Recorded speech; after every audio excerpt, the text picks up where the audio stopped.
यह बेहद पुरानी बात है। एक राज्य की रानी सर्दियों के समय खिड़की के पास बैठकर कुछ सिल रही थी। अचानक सुई उसकी उंगली में चुभ गई और रानी के रक्त का कतरा पास की बर्फ पर जा गिरा।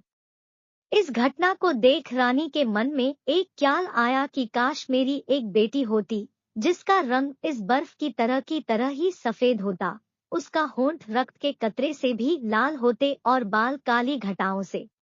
कुछ समय बाद ही रानी को बेटी हुई और वो ठीक वैसी ही थी जैसी उन्होंने कल्पना की थी, इसलिए उसका नाम रखा गया स्नो वाइट। कुछ समय बाद रानी की मृत्यु हो गया और समय बीतने के बाद राजा ने दूसरी शादी कर ली। वो नई रानी भी बेइंतहा खूबसूरत थी। रानी के पास एक जादुई आईना था, जिससे वो रोज पूछती कि बता इस दुनिया में सबसे सुंदर कौन है। क्योंकि वो आईना कभी झूठ नहीं बोलता था, तो वो हमेशा कहता आप ही सबसे सुंदर हो रानी। यह सुन रानी खुद भी इतराती। समय बीतने के साथ साथ स्नो वाइट की खूबसूरती और भी निखरती गई और एक दिन ऐसा आया जब जादुई आईने ने रानी की बजाय जवाब दिया जग में सबसे सुंदर है स्नो वाइट।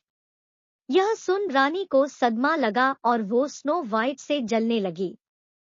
रानी ने अपने सबसे खास और करीबी सिपाही को बुलाकर आदेश दिया कि स्नो वाइट को दूर जंगल में ले जाकर मार डालो। सिपाही स्नो वाइट को ले तो गया, पर उसे मार नहीं पाया। मासूम स्नो वाइट पर उसको दया आ गई और उसने स्नो वाइट को रानी की असलियत बताकर उससे दूर रहने को कहा। स्नो वाइट को जंगल में जिंदा ही छोड़कर जाते समय सिपाही एक जंगली जानवर का दिल ले गया सबूत के तौर पर। स्नो वाइट यहाँ वहाँ भटकती रही कि तभी उसकी नजर एक छोटे से घर पर पड़ी। वो घर एकदम बच्चों के घर जैसा था।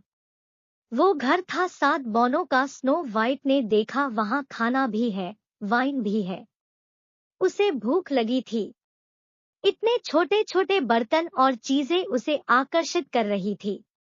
स्नो वाइट ने खाना खाया, वाइन भी और सो गई।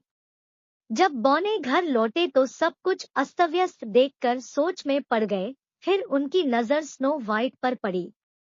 वो जाग गई और उसने बौनों को अपनी कहानी सुनाई, तो उन्हें उस पर दया आ गई और उन्होंने उसे अपने साथ रख लिया। वो घर का सारा काम करती और बौने जंगल में जाकर पैसे, खाने का इंतजाम करते। बौनों ने स्नो वाइट को सावधान रहने को कहा कि जब वो घर पर न हो तो किसी को भी घर में न घुसने दे। इस बीच रानी से फिर से अपने आईने से पूछा कि कौन सबसे सुंदर है। आईने ने कहा आप बेशक सबसे सुंदर है, लेकिन जो आपसे भी सुंदर है वो है पहाड़ों के उस पर 7 बौनों के साथ रहने वाली स्नो वाइट। रानी गुस्से से आगबबूला हो गई और उसने स्नो वाइट को खत्म करना का बीड़ा खुद उठाया। उसने एक बुढ़िया का वेश धरा और कंघी बेचने वाली बनकर जंगल की तरफ चल पड़ी। स्नो वाइट को देखकर उसने कहा कि ये कंघी ले लो बेटी, मैं तुम्हारे बाल संवार कर दिखाती हूँ। जैसे ही उसने स्नो वाइट के बालों को कंघी किया, स्नो वाइट बेहोश होकर गिर पड़ी, क्योंकि वो कंघी जहरीली थी। रानी वहां से चली गई, लेकिन फौरन बौने आकर स्नो वाइट के बालों से कंघी निकाल देते हैं और वो बच जाती है। रानी फिर आईने से पूछती है, आईना वही जवाब देता है। रानी फिर किसान की बूढ़ी बीवी का वेश बदल कर जाती है। वो अपनी टोकरी में जहरीले सेब लेकर जाती है। यह सेब खासतौर से उसने खुद तैयार किए थे, जिसमें यह खासियत थी कि जो भी इसे चखेगा वो स्लीपिंग डेथ में चला जाएगा और इस जादुई जहरीली सेब का असर सिर्फ और सिर्फ फर्स्ट किस से ही खत्म हो पाएगा। रानी आश्वस्त थी कि स्नो वाइट को तो मरा हुआ सचकर बौने दफना ही देगा और इस तरह से वो अपने मंसूबों में कामयाब हो जाएगी। रानी स्नो वाइट से कहती है कि ये मीठे सेब हैं, तुम इन्हें खरीद लो। स्नो वाइट इस बार सतर्क थी। उसने दरवाजा नहीं खोला, लेकिन वो बार बार आग्रह करने लगी। फिर उसने एक सेब के 2 टुकड़े किए, जिसका एक टुकड़ा जहरीला नहीं था और दूसरा था। रानी ने सादा वाला टुकड़ा खाकर कहा कि देखा इतना रसीला सेब है, मैं भी लालच नहीं रोक पा रही। स्नो वाइट को लगा यह सच कह रही है। उसने भी दूसरा टुकड़ा चखा, लेकिन उसे चखते ही वो बेहोश होकर गिर पड़ी। रानी हंसते हुए चली गई, क्योंकि इस बार उसने बेहद जहरीला वार किया था, जिससे बचना स्नो वाइट के लिए नामुमकिन था। स्नो वाइट ऐसी अवस्था में चली गई थी जहां अस्थायी तौर पर उसके शरीर के अंग क्रियाशील नहीं थे। बौने भी उसे बचा नहीं सके और उन्हें लगा वह मर गई। सभी फूट फूट कर रोने लगे। उन्होंने स्नो वाइट को देखा, वो एकदम फ्रेश लग रही थी। उनका मन नहीं माना कि उसे जमीन में दफना दें, इसलिए उसके लिए कांच का बॉक्स तैयार किया और उसे उसमें सुला दिया। कांच के बॉक्स पर लिखा कि यह अनमोल है। इस बीच रानी आईने से पूछती और आईना कहता, तुम ही सबसे सुंदर हो। रानी खुद भी गर्व करती। समय बीतने लगा। कुछ समय बाद ही उस जंगल से एक सुंदर राजकुमार जा रहा था। उसने स्नो वाइट को देखा और उसका दीवाना हो गया। बोनो ने भी देखा कि ये राजकुमार क्या करेगा। राजकुमार बेहद दुखी था कि जिस लड़की से मुझे प्यार हुआ वो तो जिंदा ही नहीं है।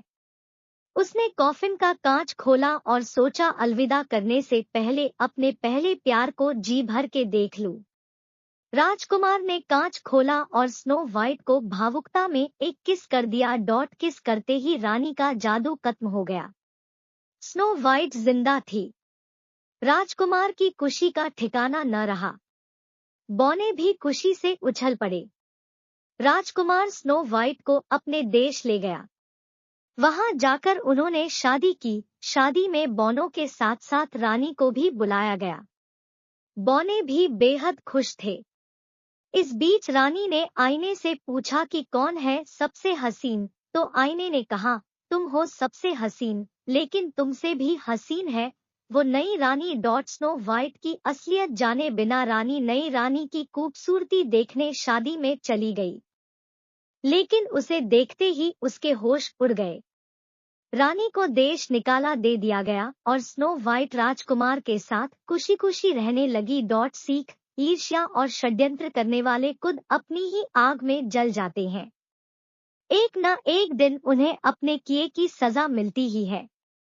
इसलिए मन में किसी के लिए भी ईर्ष्या मत रखो और षड्यंत्र से दूर रहो। यह कहानी लिखने में बहुत मेहनत लगी है, तो प्लीज एक लाइक और शेयर जरूर करें और सब्सक्राइब भी जरूर करें।